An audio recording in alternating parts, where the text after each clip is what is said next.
मुख्यमंत्री माझी लाडकी बहीण या योजनेत पारदर्शकता येण्यासाठी आणि पात्र लाभार्थी महिलांना नियमित आर्थिक लाभ मिळावा याकरिता शासनाने महत्त्वपूर्ण निर्णय घेतला आहे।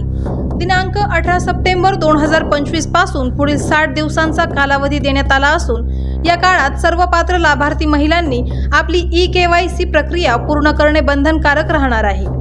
ई-KYC प्रक्रिया अगदी सोप्या पद्धतीने मोबाईलवरून करता येऊ शकते। तरीही लाभार्थी महिलांना काही अडचणी आल्यास त्यांनी जवळच्या अंगणवाडी केंद्रात बाल विकास प्रकल्प अधिकारी, जिल्हा कार्यक्रम अधिकारी किंवा जिल्हा महिला व बाल विकास अधिकारी यांच्या कार्यालयात संपर्क साधावा। या संदर्भात पंचायत समितीचे बाल विकास प्रकल्प अधिकारी माननीय रामदास गंभीरे साहेब यांनी माहिती देताना सांगितले की लाभार्थी महिलांनी घाई गडबड किंवा गोंधळ न करता ई-KYC प्रक्रिया पूर्ण करावी।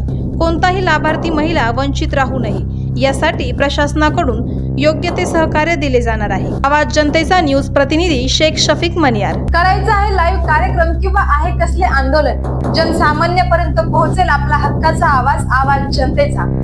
बातमी व जाहिरातीसाठी संपर्क करा स्क्रीनवर दिलेल्या नंबरवर।